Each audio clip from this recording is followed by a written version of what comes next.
Proceeding to the dua, Maulana Khalil. شكرا Dr. Hanif.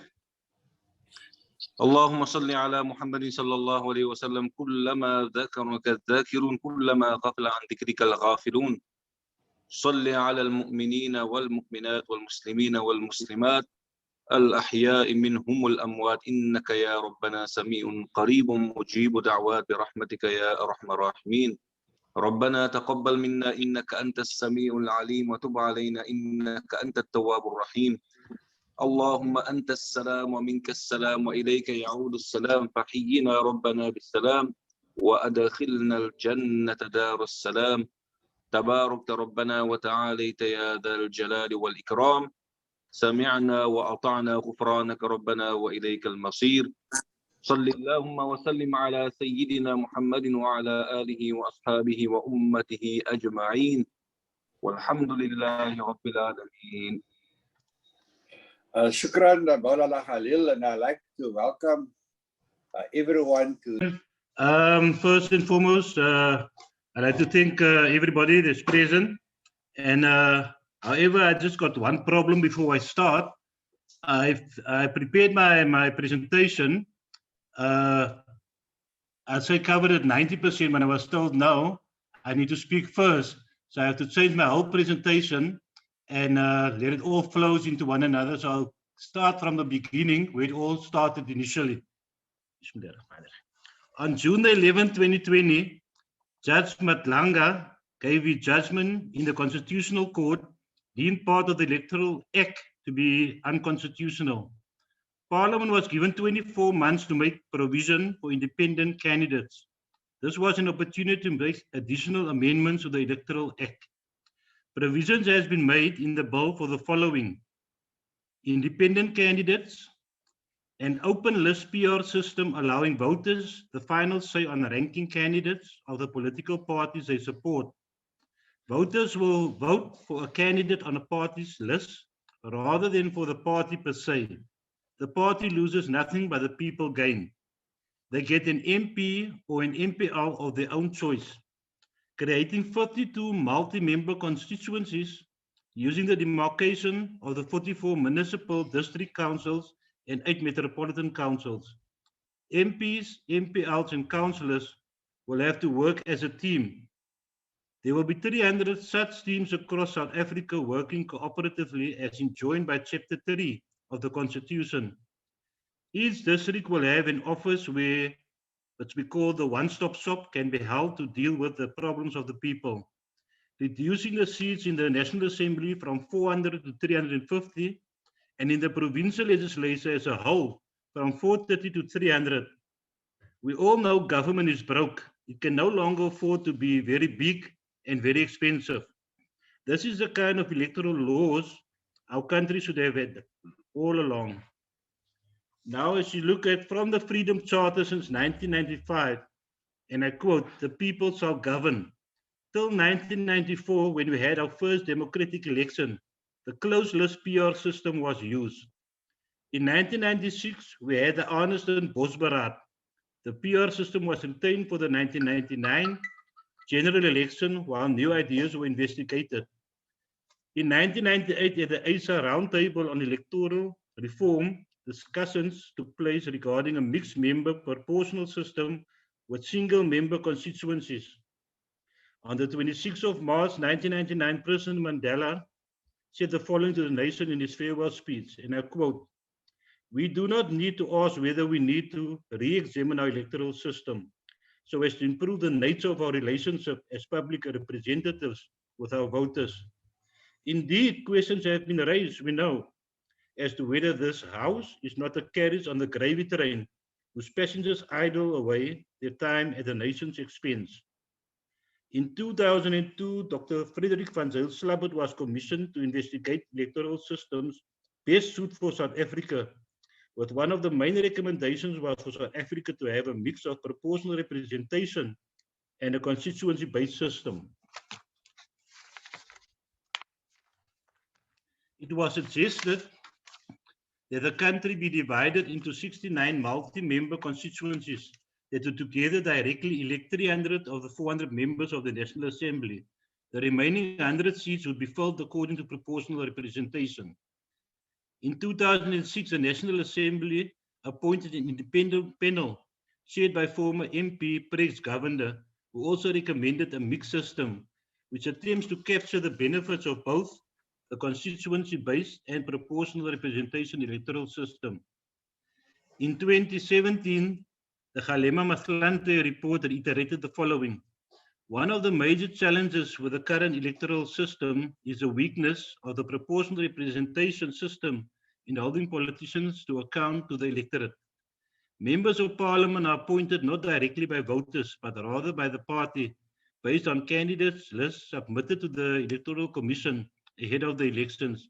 This makes them beholden to the party and its leadership rather than voters, and places party politics and loyalties ahead of effectiveness and delivery.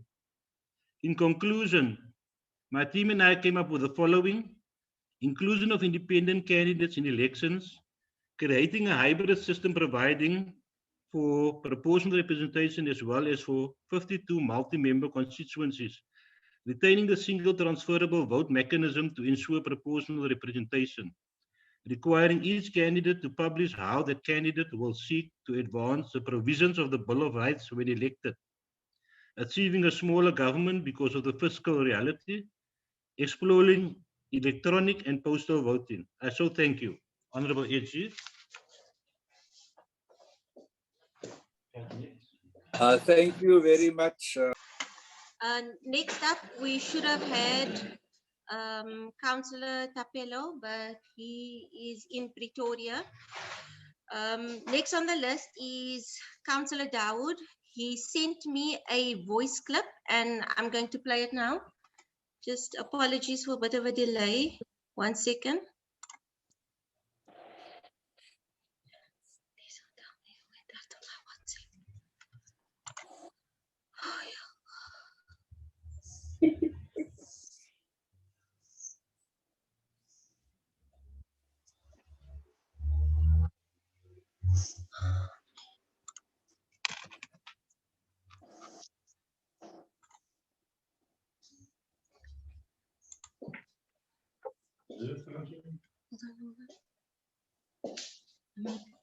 Just give me a second.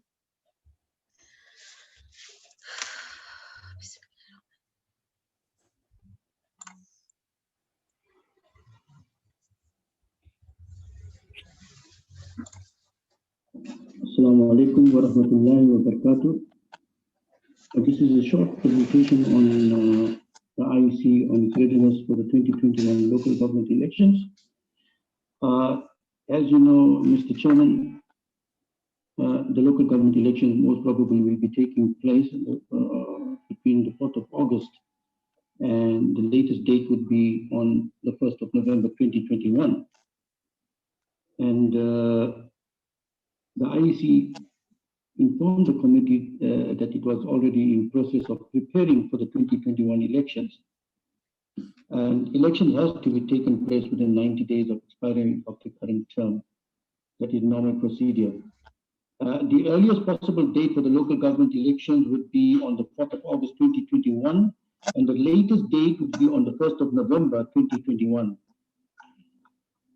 The date of the election would be proclaimed by the Minister of Cooperative Governance and Traditional Affairs after consulting with the IEC. Voting day would be preceded by special voting days. The IEC was targeting registration and would arrange 2 voter registration weekends ahead of the election. And as we, for the Kotuguza region, and in terms of the by-election that's going to be taking place on the 21st of April 2021, the registration will be on the voter registration will take place on the 20th and the 21st of March 2021. So we here in Kotuguza for the by-elections, we are almost ready to go ahead with that. And I say I have deployed Councillor Lutuli to the Ward 5 region for targeting voters in terms of the local government election with our ward candidate, Mr. Gosim Tembu. And I know the IEC had made huge progress in obtaining the addresses of voters. However, there were 26.5 million registered voters and 24.1 million of 91% had complete addresses. 4% had a potential incomplete address but could be rural addresses. 5% had no address at all. And those people were largely in informal settlements in highly dense city provinces and former homeland areas. The great unknown risk ahead of the elections was the COVID-19 pandemic. We are not aware as yet whether the COVID-19 that affected us for the first two periods, and we were on level 5, level 4, level 3, then now we came to level 1. Now, let's hope and pray the COVID-19 wave 3 does not affect us. If it does affect us, then we will wait for the Electoral Commission and the government to act and tell us whether the local government elections will take place or not. As we are aware that the ANC and the EFF have put up a fight to say that the local government election must be together with the general elections in 2024. They want it amalgamated, but unfortunately the IEC put up a fight and said, no way, we want it separate. So I think we are going ahead with this.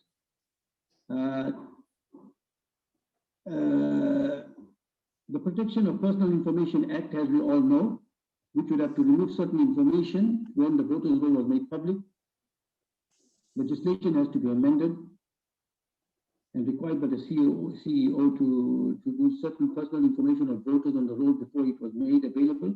And I believe that those voters that have voted, those voters that have addresses on the voters' roll, and they don't have, I think, no, those that have registered and they don't have their addresses on the voters' roll can still vote, subject to confirmation. As we all are aware that members were unhappy when there were 1.1 million voters with partial address and 1.2 million voters with no address. We noted that the recruitment process was expected to start in January and asked why only start in January in the new year normal of COVID-19. Members asked about the new voting device, if the IEC is ready with that, such as the Department of Social Services, Home Affairs, Basic Education, Revenue Services, how voting will take place during the pandemic, how the IEC intends dealing with voter apathy, especially among the youth, the impact of the recent Constitutional Court ruling, and the work being undertaken by the Municipal Demarcation Board. The members also asked the IEC for its view on the combining of the national and provincial election, as I explained to you earlier, with the local government election. Was it possible, yes or no? What was the main issue is not postponing the 2021 elections. The cost was about 1.6 billion rand. And election would there is not to be a cost saving if the two elections were conducted at the same time. So the committee also decided and considered and adopted its report on the department's special adjustment budget.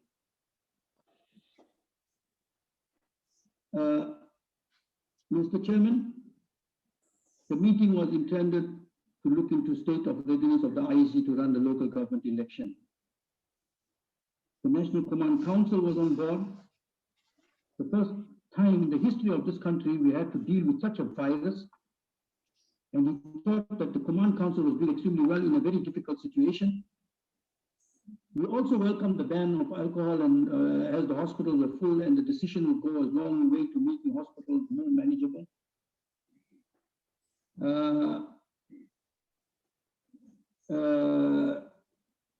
Mr. Chairman, we are ready for the local government election for 2021.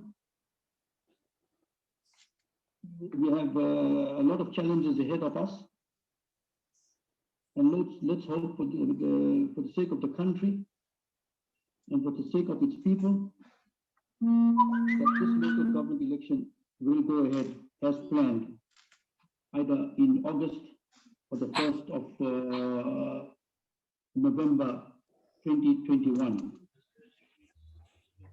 The Municipal Demarcation Board had to consider the boundaries, but for the coming election, there were no changes to the outer municipal boundaries. The only changes were to ward boundaries. This was done because owing to the impact of COVID-19 pandemic. Nevertheless, Mr. Chairman, there is still time to complete the process, and further delays would have to knock on effect on the IEC processes. The IEC has made huge progress in obtaining the addresses of voters.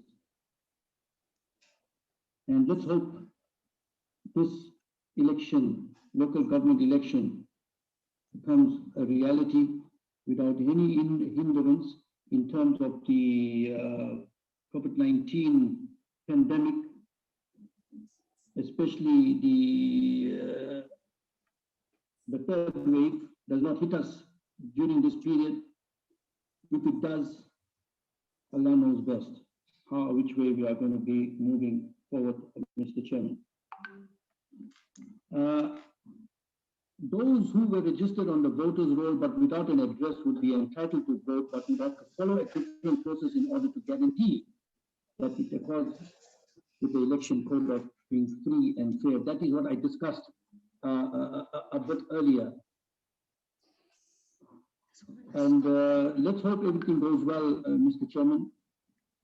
And these are the few things that I would like to discuss with you people here on Zoom today, and bring it to your people's notice. How I feel about the local government election. Unemployment is risen up to about over 700,000 people are unemployed, and it's going to create a great impact with regard to this local government election. And we have to adhere to the timeline of the Municipal Demarcation Board. We have to be successful in linking a voter's address to a ward of registration. We have to be positive procurement outcome for the voters' management device. The anticipation and mitigation of the impact of COVID-19 on conditions for free and fair elections. I hope that will be fair. And Mr. Chairman, I would like to thank you very much for giving me this opportunity to say a few words on the local government elections. And I'm sorry that I cannot be on Zoom. My apologies to the President and whoever is present today due to my appointment with a specialist at the local government hospital today. I thank you very much for affording me this opportunity to record this message. Jazakallah. Assalamu alaikum wa rahmatullahi wa barakatuh.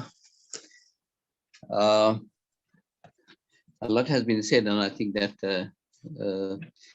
that doesn't need to be repeated. But I think that I am grateful to have been given this opportunity to share some thoughts and ideas on the coming elections. Firstly, I'd like to say that the Jama-ah party is built on a solid foundation of integrity, and not just ordinary integrity. Our foundation is Islamic integrity, which is the highest standard of integrity that humanity can imagine. While we are a small party, we have big ideas, and I believe that we can achieve big things if we get our act right.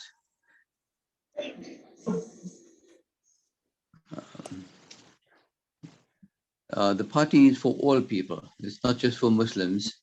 It's for all people, and where the president has proposed the bill on marriages, and that bill covers everybody, not just the Muslims. And while it'll be of great benefit to Muslims, it'll be of great benefit to the general populace of the country.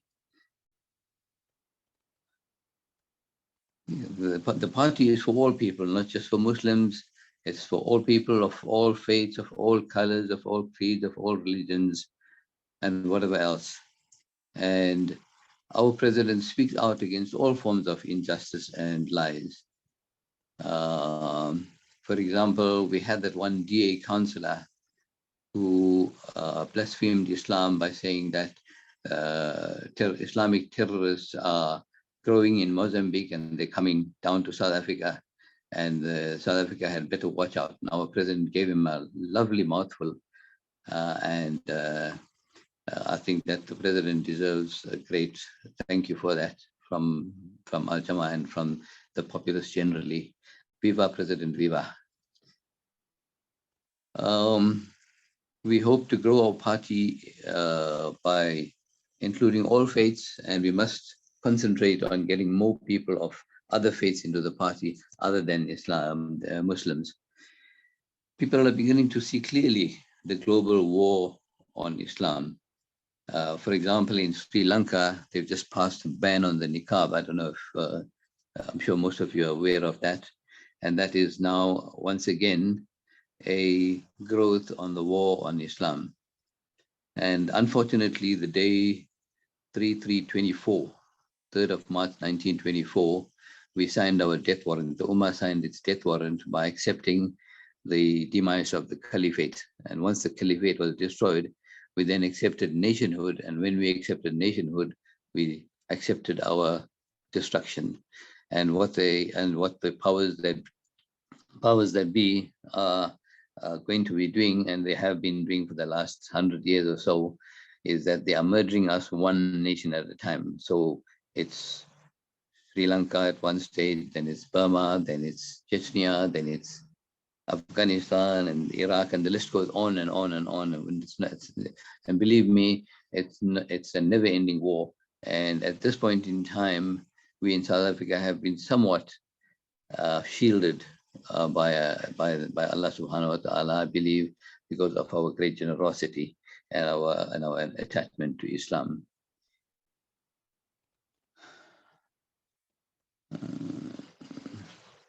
You know, the whole war on Islam is driven by the United Nations, which is really a tool of imperialism to keep non-European peoples enslaved. And we, as Al-Jama, must see the bigger picture whenever we deal with anything like that, any matter. No matter how small the matter is, we must always look at it in terms of the big picture.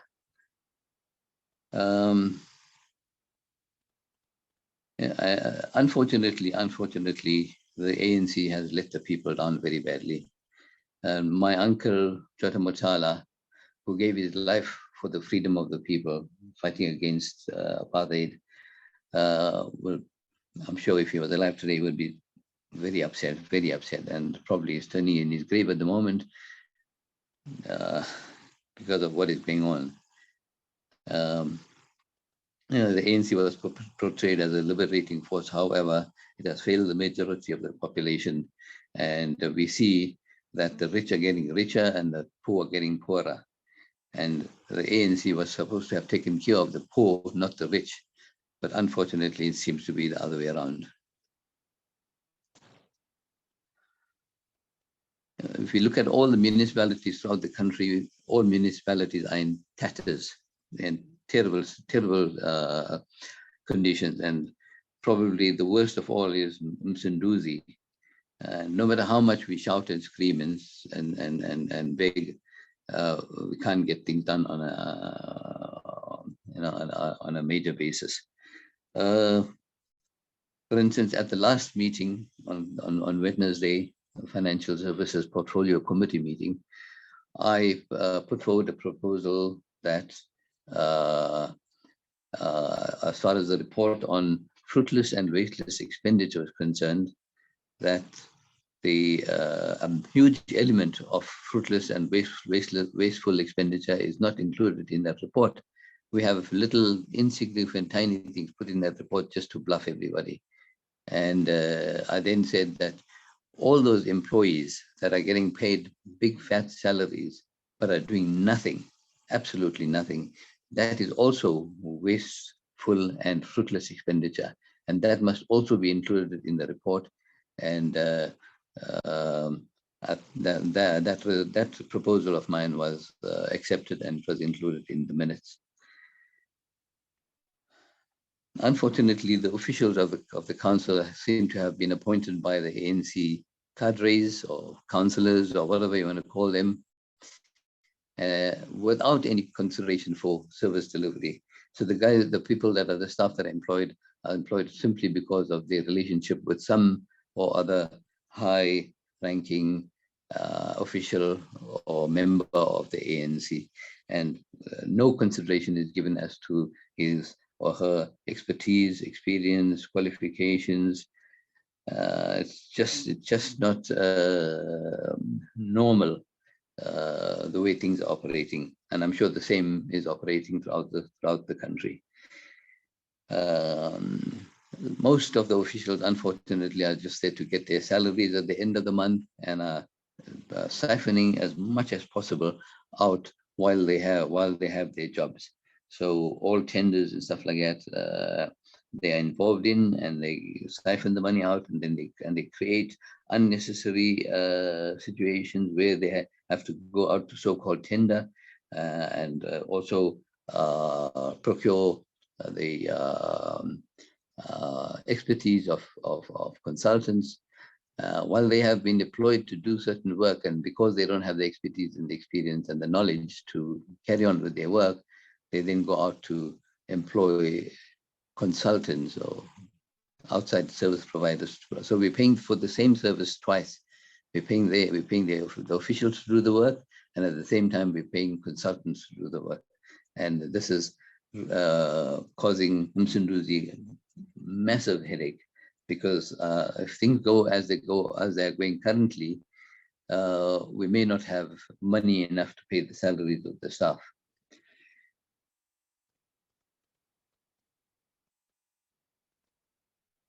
At the last meeting, I think it was the council meeting before the finance meeting, the council wanted to hand over the repair and maintenance of electrical systems of electricity department to ESCOM.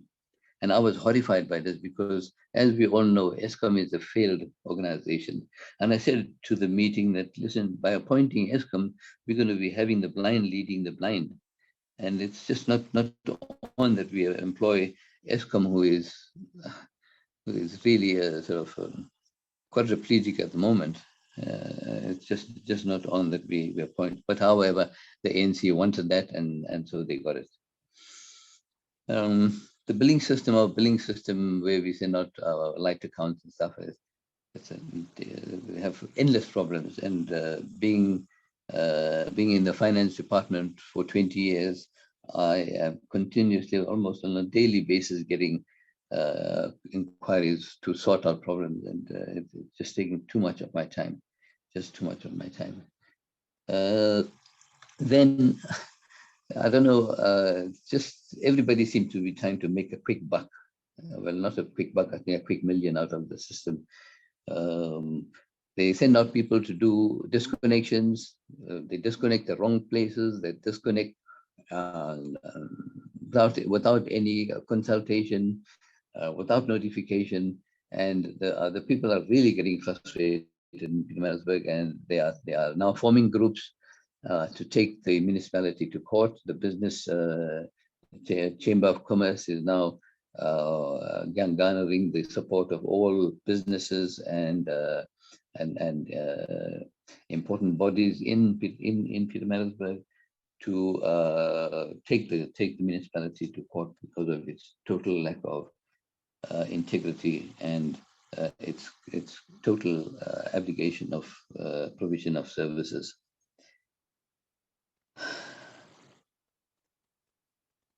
Yeah, I think that Most of the things have been said, and I don't want to repeat what has been said already. And I think that we've got great potential because of the way the ANC is running the country, that we can take advantage of the situation. If we play our cards rightly, we can grow tremendously. And this is an opportunity we mustn't miss. Jazakallah. Assalamu alaikum.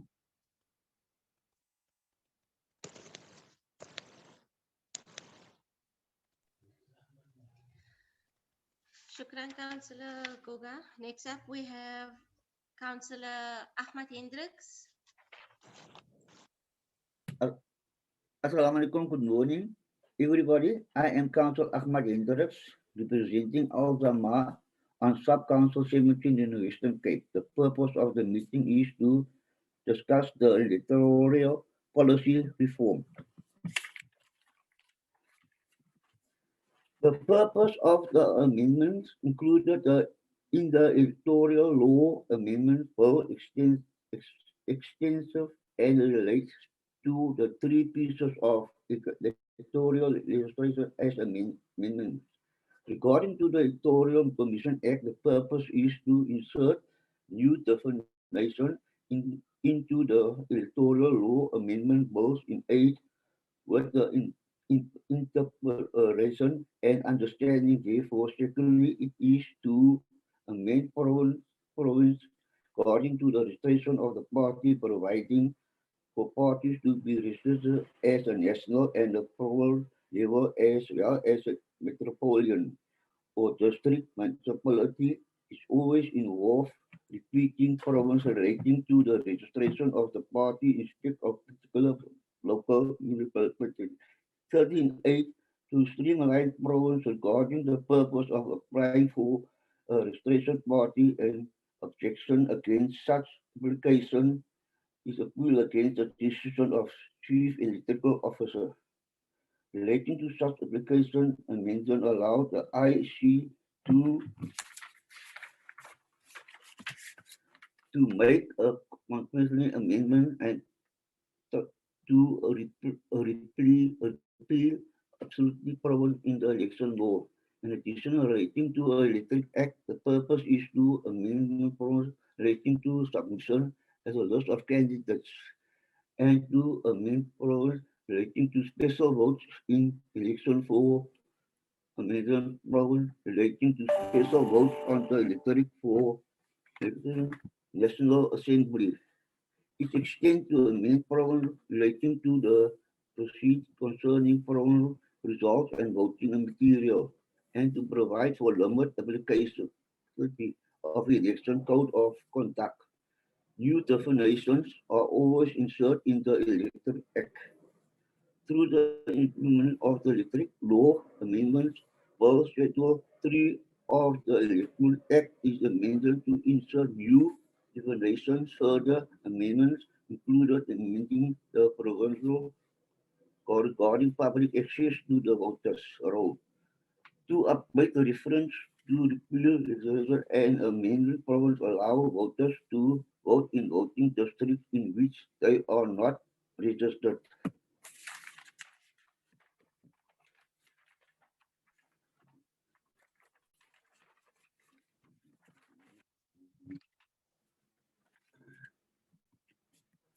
How will the IEC ensure compulsory when the Chief Electoral Officer chooses to redact information from the voters' roll?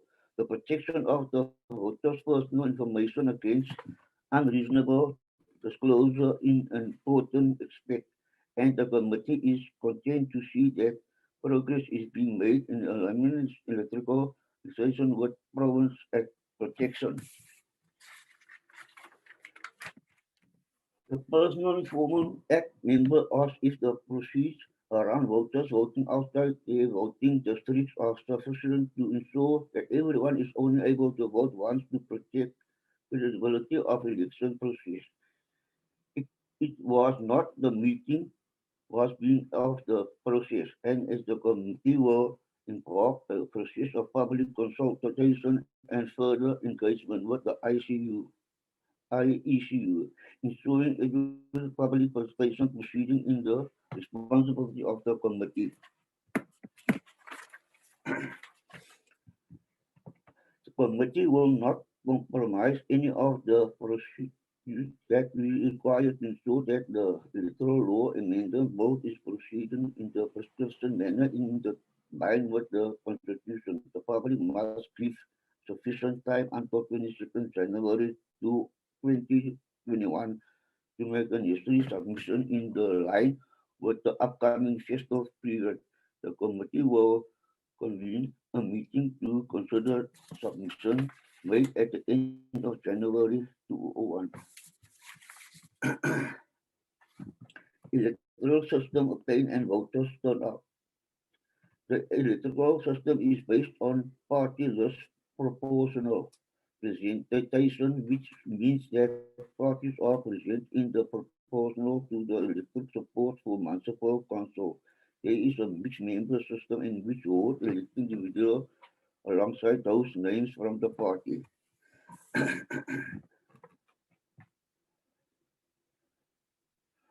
Alongside those names on the party list are many varieties in election system, but most common systems are first past the post-voting, block voting, the runoff system, proportional, representative, and rank voting. Your people have the lowest turnout, how as the individual age turnout increased to be peak at 8.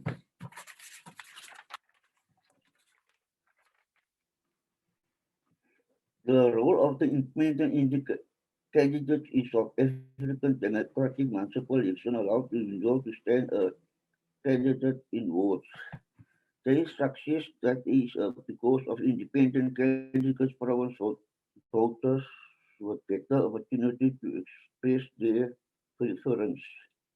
The author of Fine Independent increased the change of voters for regional parties at the expense of voters for coalition of parties that form the national government. According to study independent, thus generated trade-off between giving voters better opportunity to form expense and better representative in the government. In conclusion, the independent play an important role in election. They increase citizen knowledge about alternative policy and can facilitate the election of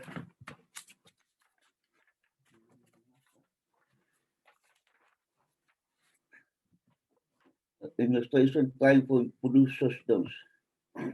Electoral planning is a process led by an electoral management body. Key considerations of electoral planning are the timing of electoral event and resources, financial and human needs for the implement of specified activity implement of specific consideration included among others the cost of society with different active in the recruitment and training election staff, use of electric material.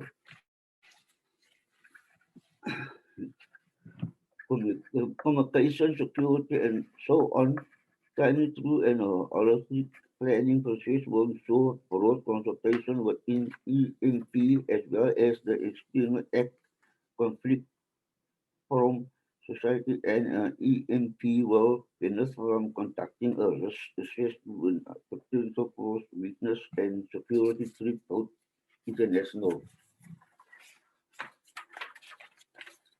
Exercise that brings together election officials, security sector agencies, civil organizer, academic, and others. Such as exercise can look into historical record of elections, violence, and current trends at national, provincial, and local level. We aim to identify internal and external factors that may increase risk strategy election through the different phase of electrical cycle. Baseline risk analysis would include the gender and mandatory mentioned and also approach and integration and strategic view to changing dynamic of electrical province baseline analysis should be followed up. For all exercise which will follow emergency risk.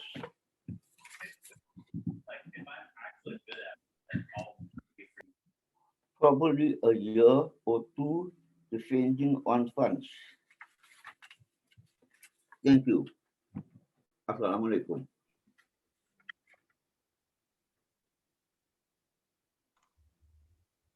Walaikum salam. Shukran, Councillor Hendricks. Next up, we should have had Councillor Capello, but he says he'll be late, so I'll try to slot him in after. Next up, we have Councillor Asghar Khan. Tafadol. Assalamu alaikum wa rahmatullahi wa barakatuh. I just want to appeal that we just have a load shedding. So I'm just trying to drive to a spot in the town where I can get some good reception. So if you can give me, can you go to the next person and then you can come back to me, please?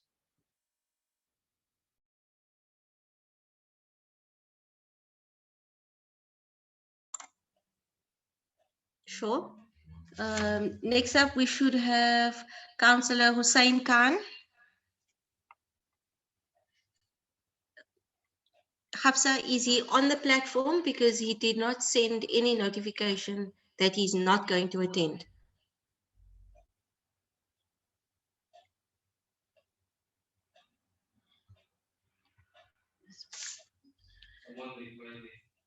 Let me see. Okay, I think we should move to Councillor Imran Musa. Bismillah.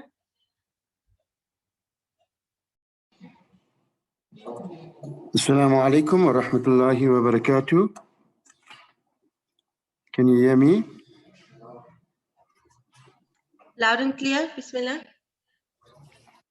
As an introduction, this is Councillor Imran Musa from Ward 9, Indonesia. As an introduction, input is hereby presented by myself as the Ward Councillor Imran, and dearest Honorable President and esteemed Secretary, as well as all our beloved facilitators and participants, all equal. Alhamdulillah, it is indeed an opportunity for me to present this particular input from my side. And I'm honored to be, humbly honored to be part of this process of ensuring that we have some policy guidelines in terms of the electoral process in the near future. We are indeed fortunate to have the Jama-ah well-founded on noble intent with divine guidance. Shukr, alhamdulillah, being what Jama-ah gives our populace in South Africa a moral compass and a spiritual fiber that, you know, the South Africans can be guided upon. And if it's implemented well, we can only be successful. In terms of the South Africa's constitutional courts has ruled that the country's electoral act is unconstitutional on the grounds that it does not allow citizens to be elected to the national and provincial legislators as independent candidate. We need to retain a system which meets all four principles that the Constitution envisaged for an electoral system that is fairness, inclusiveness, simplicity, and accountability. We need to commit ourselves in building a South Africa that is fair, that is reconciled, and that is prosperous for all. We need a change of governance. South Africans need to be empowered. Basic services need to be delivered. The judgment surely poses huge challenges. Independent candidates will require leadership and local governance training. The amendment of the Electoral Act would pose logistical challenges as well as a whole host of other challenges. There would also be huge operational implications for the IEC. The IEC staff would have to be retrained. All information systems are based on the party system. The judgment also impacts the electoral cycle, the whole spectrum of electoral modalities which would be affected. Timelines are also an issue. the 24-month period is unlikely enough time to amend the system. The whole electoral edifice would have to be reconstructed. Parliament needs to act as swiftly as possible.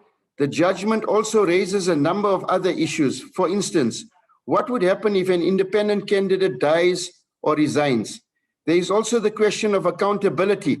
Accountability at a ward level would be easy, but would be more difficult at a provincial or national level. Promoting accountability of an independent candidate would require investigation. Investigation again comes at a cost. It is easier to promote accountability for party candidates. Parties are directly responsible for the actions of the candidates. One possible outcome of the judgment is that a wider choice of contestants would reverse the declining interest in the electoral process. For the 2019 election alone, for instance, more than 9 million eligible voters did not register to vote. New entrants into the electoral contest would therefore entice the uninterested eligible voters into the process. Another possible outcome could be that parties that sneak dishonorable candidates into their list could be forced to improve their nomination process. However, it is highly unlikely that independents will ever be in the majority to elect a president among themselves. Parties are the only ones that could possibly get majority support, enabling them to elect a president from their midst.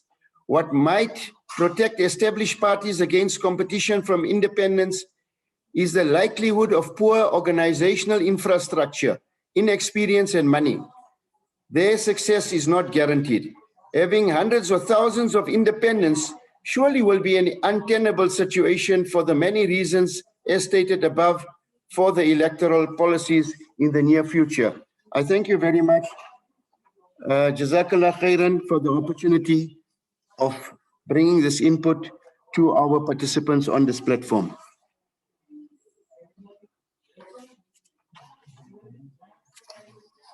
Grand Councillor Musa. Next up is Councillor Asghar Khan. Bismillah. Shukran. Honorable Chair, the President of the organization, Honorable Hendricks, General, Honorable Councillor Farid Ahmad, members of the National Working Committee and the National Executive Committee, fellow colleagues, Assalamu alaikum wa rahmatullahi wa barakatuh, and good day to one and all. The electoral system that South Africa currently adheres to is based on a proportional representation system, where a political organization appoints its representatives to council, legislature, or parliament based on a proportional allocation of votes received in the elections. The only directly elected member or councillor of a political organization or an independent is the ward councillor in a local government election. The white paper on local government stipulates a directly elected ward councillor who is a representative of either a political organization or an independent to champion service delivery matters within the ward, and a PR or proportional representation councillor will represent the interests of his or her constituency. This allows for minority views to be expressed and thus allowing minorities a voice within the corridors of power. The proportional representation system is also followed in the allocation of seats within the provincial legislature, the National Assembly, and the National Council of Provinces. These spheres of government currently don't accommodate the independent candidates. The Constitutional Court has now tasked Parliament to pass legislation that will make provision for independent candidates in these spheres of government, i.e., or that is, the provincial and national government. This would then require that the Electoral Commission divide the country into voting constituencies or districts in order for directly elected representatives to represent the people of that particular constituency. This is to promote accountability. In theory, this would be a good move, as it would allow individuals either as an independent or a representative of a political organization to be directly elected, as lists will be open for public scrutiny prior to elections. So the electorate will be informed and make an informed choice. The people of the constituents will thus make an informed choice, and individuals will be responsible for service delivery and for delivering programs of the different departments to each constituents. The allocated seats for the constituency to either the provincial legislature or the National Assembly will be known prior to the election based on the proportion of registered voters within the district or constituency. This will most certainly lead to bigger parties gaining a larger slice of the representation pie, as they have the majority of voters on their sides. This will eventually lead to what is known as a two-party state, which is ironic, as the legislation is coming in with the intention of making it easier for independents to contest and represent their constituents. However, the larger parties will win majority of seats in the constituency and leave minorities and independents out of the decision-making of the country. It must be remembered that the African peer review mechanism made mention that one of the biggest threats to democracy on the African continent is a two-party state. During the dark days of apartheid, the minority white oppressors oppressed the majority of black South Africans through oppressive laws aimed at segregation and separate development.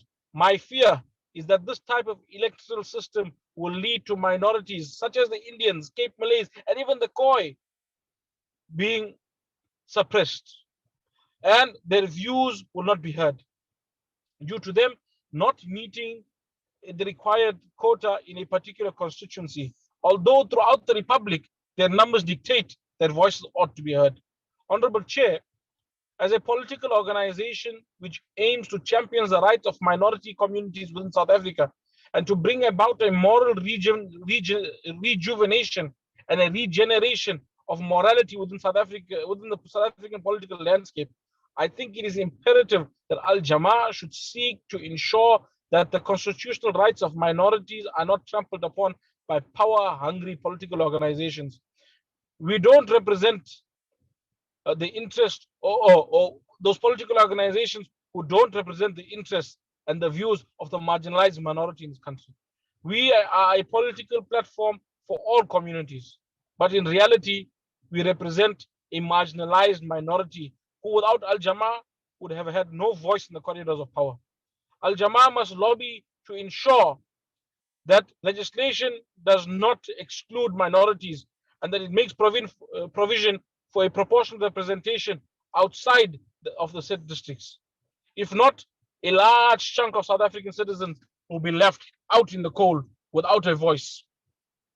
Mr. President, we have a responsibility to ensure that minorities are represented in South Africa. As Jama-ah, we must make a difference, and we will make a difference as long as we are committed to our communities. Thank you. Shukran. Salaam alaikum. Wa alaikum salam wa rahmatullahi wa barakatuh. That's it, Mr. President. Mr. President, we have a responsibility to ensure that minorities are represented in South Africa. As Jama-ah, we must make a difference, and we will make a difference as long as we are committed to our communities. Thank you. Shukran. Salaam alaikum. Wa alaikum salam wa rahmatullahi wa barakatuh. That's it, Mr. President. Shukran.